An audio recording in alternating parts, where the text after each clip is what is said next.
Let's talk about something that almost nobody in the mainstream financial media is reporting on. But, within the closed-door meetings of international banking compliance departments and the strategic planning sessions of sovereign wealth funds, it is a topic of quiet, deliberate, and accelerating focus. The subject is the Iraqi dinar, and the year 2026 is no longer a distant point on a hopeful timeline. It is an active operational window that is now being prepared for with a level of institutional seriousness that has never existed before. If you are holding the IQD, what you are about to hear will redefine your understanding of what preparation truly means. This is not about rumors of a rate. This is about the observable, measurable, and undeniable buildup of financial infrastructure. It is about the subtle but critical shift from speculative waiting to procedural readiness. And it centers on two converging forces: the foundational reforms locked into Iraq's 2026 federal budget and the silent, systematic preparation now underway within sectors of the U.S. and global banking system. For the first time, the internal machinery required to facilitate a significant monetary event is being quietly assembled. The pieces are not yet active, but they are being moved onto the board. Today, we will connect those pieces. The starting point for understanding this shift is not in New York or London, but in Baghdad. The critical document is Iraq's 2026 federal budget. To the casual observer, a national budget is a dry list of expenditures and revenues. But, to a financial analyst, it is a coded political document, a statement of intent, and a blueprint for economic sovereignty. The 2026 budget is fundamentally different from any that have come before it. Why? Because it is the first budget built from the ground up to comply with the stringent conditions of the International Monetary Fund staff-level agreement and its broader reform program. This is not optional. This is mandatory for Iraq to access vital international credit lines and reintegrate fully into the global financial system. The budget, therefore, is not merely an allocation of funds, it is a legally binding commitment to structural change. It mandates a dramatic reduction in wasteful public sector spending, a move that directly attacks the source of monetary inflation.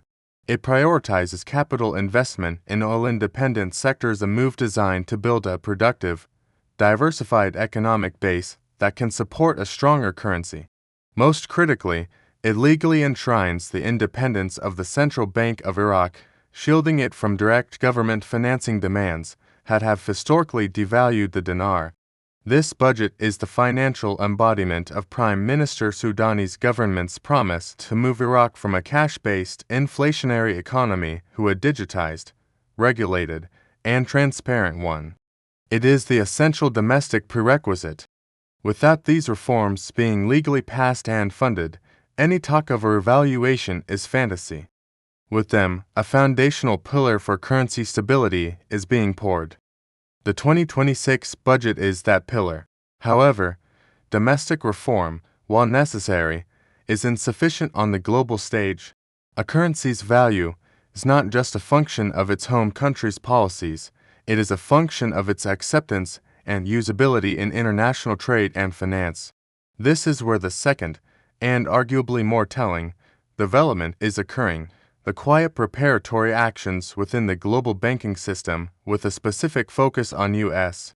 institutions. For over a decade, the Iraqi dinar existed in a kind of financial purgatory in the West, a currency you could theoretically buy through obscure third-party exchanges, but one that was categorically not integrated into the mainstream banking system.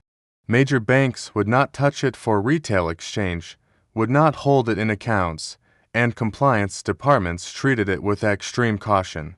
That posture is beginning to change, not publicly, but operationally. The signals are not in press releases, they are in hiring patterns, software updates, and internal compliance memos.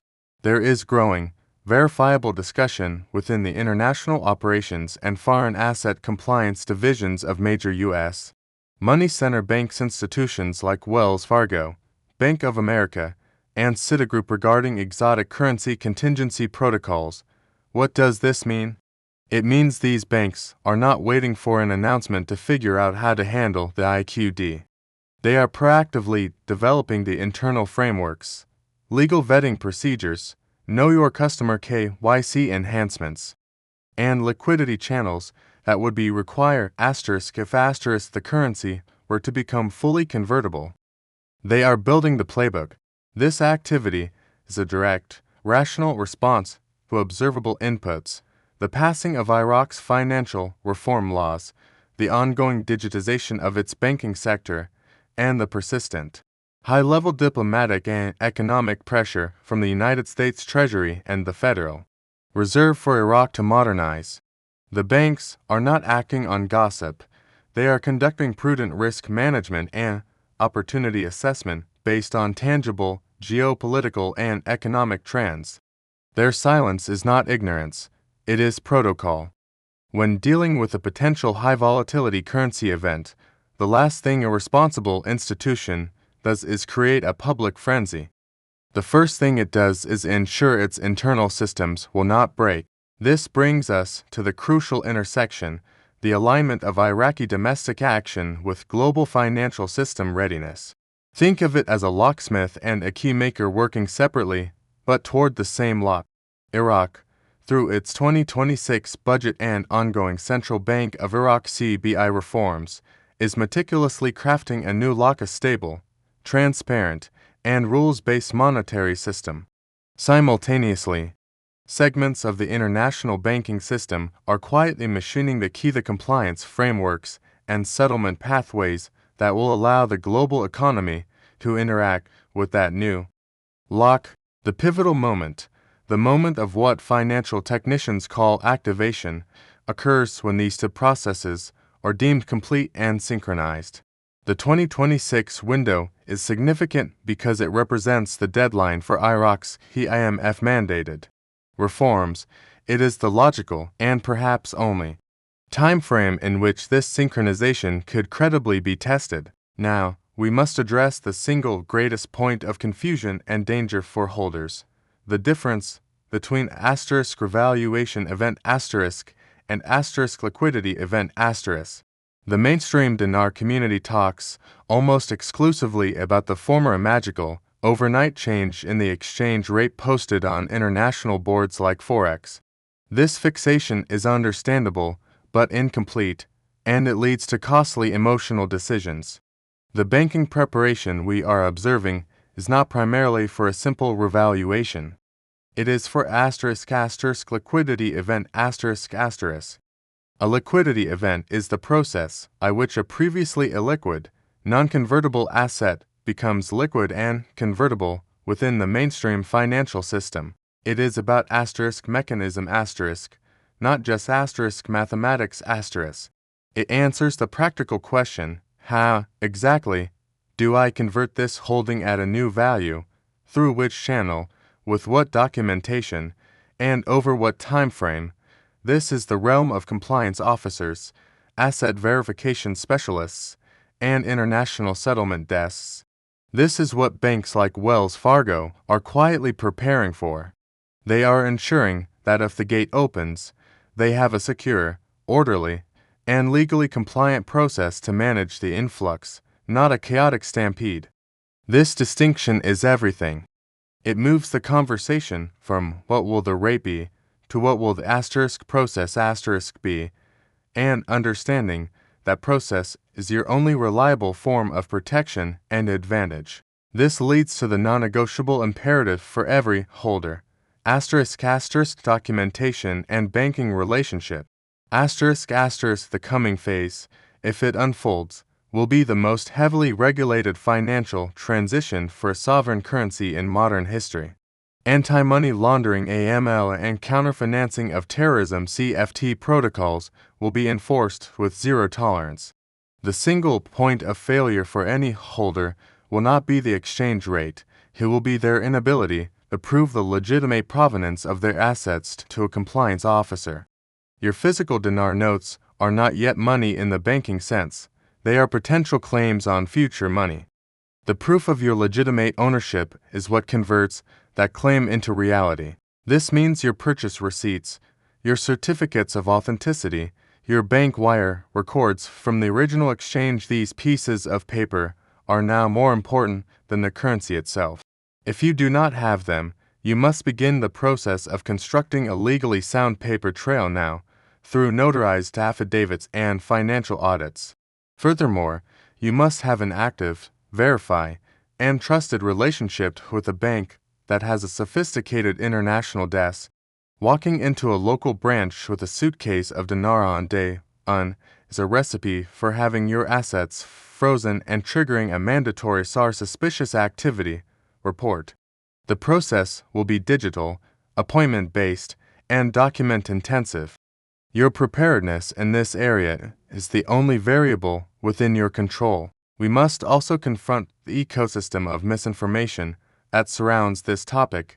The same institutional signals that warrant serious analysis also attract an army of fraudsters, hype artists, and day predictors. Their business model depends on your fear, your greed, and your impatience. They sell special intel, insider bank codes, and guaranteed early exchange programs. Every single one is a scam. Let this be an iron rule. No legitimate bank will ever contact you unsolicited about your dinar holdings. No legitimate exchange will ask for upfront fees or your physical notes to be mailed. The entire process, when and if initiated, will flow through official, published banking channels. The nose is a test of your discipline. The quiet, procedural preparations within real financial institutions are the signal.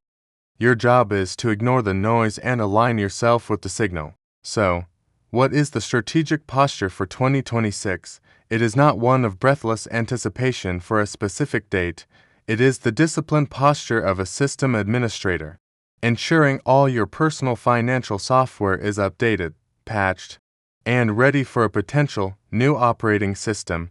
Your checklist is clear. First, secure and organize every shred of your provenance documentation. Second, establish a professional dialogue with the international department of your primary bank, not to ask speculative questions, but to understand their general policies on exotic currency asset verification.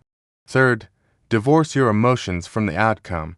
This is a financial process, not a spiritual awakening. Base your actions on the observed facts of Iraqi reform and banking preparation, not on the emotional contagion of online forums. The narrative that has dominated for years, that of a passive, waiting holder at the mercy of unseen forces, is obsolete. A new narrative is being written by policymakers in Baghdad and compliance officers in global financial centers. It is a narrative of structure, sequence, and system. Your role is to understand that narrative at its procedural core. The 2026 federal budget is the key domestic law. The silent banking preparations are the key institutional response. Your documented, verify, and compliant readiness is the key personal action.